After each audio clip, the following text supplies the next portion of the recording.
Um, Obviously, a very, very tough place to come play and get a win. Maybe not very pretty basketball in the first half. Big shout out to Dane Deja.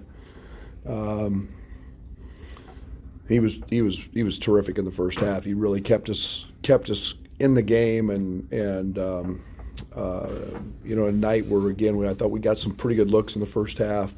I thought our defense was outstanding. Obviously, 18%. You don't do that against a Wisconsin team very often. I mean, you just say your prayers that when something like that happens. But again, a team that made a run. We made a little run to start. We got a lead, and I can't tell you how proud I am of our group. I think Derek said there were 15-2 maybe or something was their run after we had a lead, and then to withstand that and then make our own 19-2 run. That shows our guys are growing up. Jaden Epps was spectacular. That young man's not playing like a freshman. He just keeps leading us and finds a way to make a basket and crease the paint and spray it.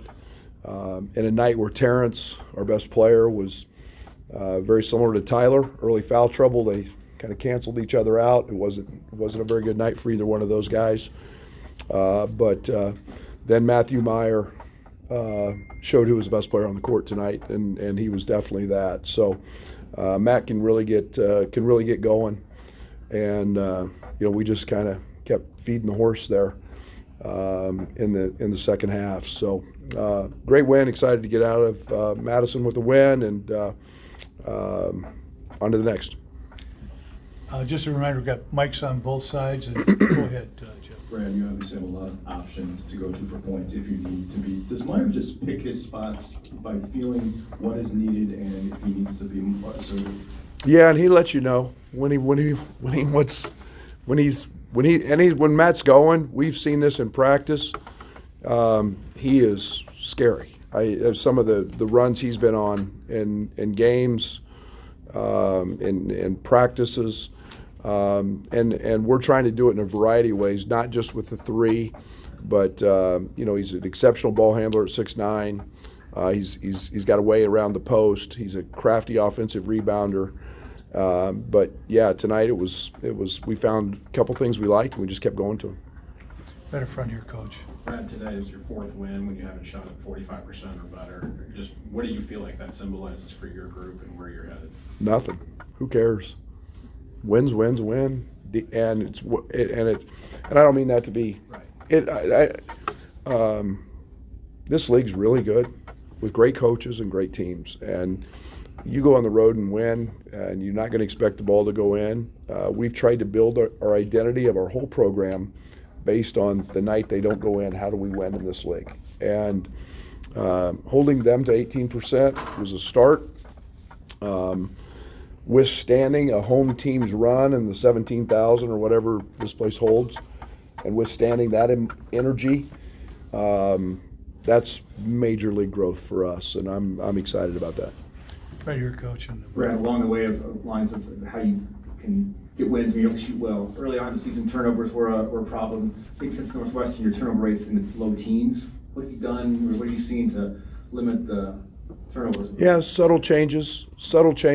On the offensive side, just schematically, we've done some things. It was, most of our turnovers were coming off the dribble. You take Terrence's charges away and kind of the tough night that he had, and those turnovers are really low. So in tonight's game, but we've made some schematic changes to try to identify those, and then we've had consequences in practice for turnovers. So it had to become at the forefront of their minds that you can't win in this league, especially on the road, while turning the ball over. The back here in the corner. Brad, it looked like offensively you sometimes like to target Connor Sejan on the defensive end. What can you tell about that matchup, and how do you think you guys had success in that matchup? Well, and we weren't real concerned about who was guarding Matt, but when he was on Matt, we liked that matchup. And obviously a senior against a freshman, he's a terrific player. Matt's got 3 or 4 inches. We ran the first play of the half trying to get a switch to go at Tyler, to try to pick up another foul and get him out of the game. But it was not as scripted as you might think, but we liked that matchup. Right here, Coach. You talked about kind of response after that run, make it 35-34 in the second half. I know you guys haven't necessarily been in a ton of those environments in true road games yet this year. What were they able to do in the huddle or kind of quickly on the court to flip that game? Well, yeah, Coleman was electric in that huddle. Coleman was a soothing voice. He and I are having a conversation. Everybody else is sitting there. He and I are having a conversation. I'm asking him what he likes. So what do you feel? What do you like? What action? And I keep telling him. I ask him all the time. I said, we need movement. We need movement. What do you like? And Coleman in there is telling everybody, hey, this is where we got to go. We're going to see the shakes. Those are open. So Coleman was elite in those moments, and those are conversations as a coach I love to have with players. And now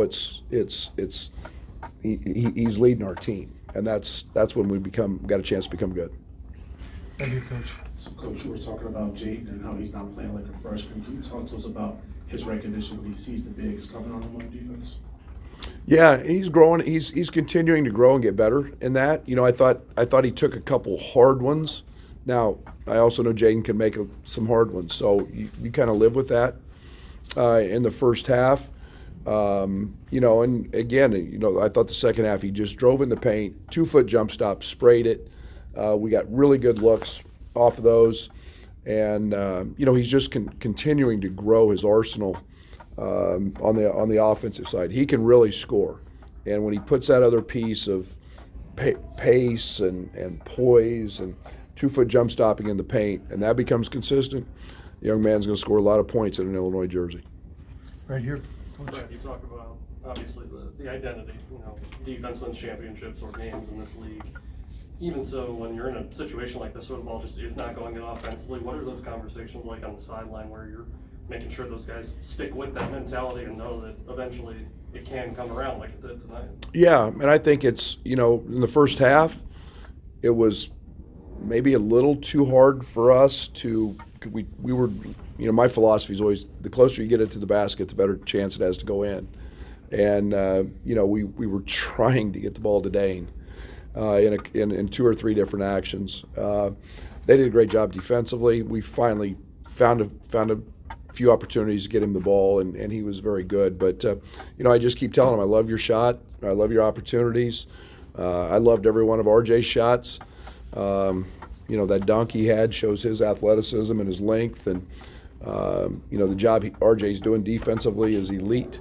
But just hang in there. Got time for 2 more. Right here and right here, please. To grind out a win like that in a place like this, how much has your team's toughness progressed over the last few weeks to be able to get one like that? A long way. I go back to, we were in close games, UCLA and Virginia and even the Texas game, and there were some dog fights in there, and yet you've got to be able to execute. I'm not saying we weren't tough. We didn't execute very well in those even at that time. You go back to Penn State, and we just unraveled offensively, so we've grown a lot. Like I said, practice helped, extensive practice over Christmas, but we've still got room to grow, and we have to grow to get where we want to go.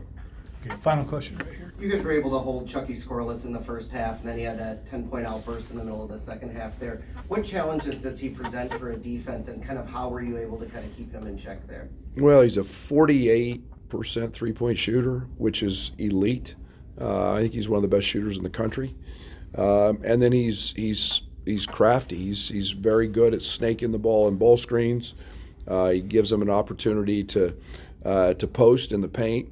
We were very conscious of our matchups on Chucky all night. Terrence started on him.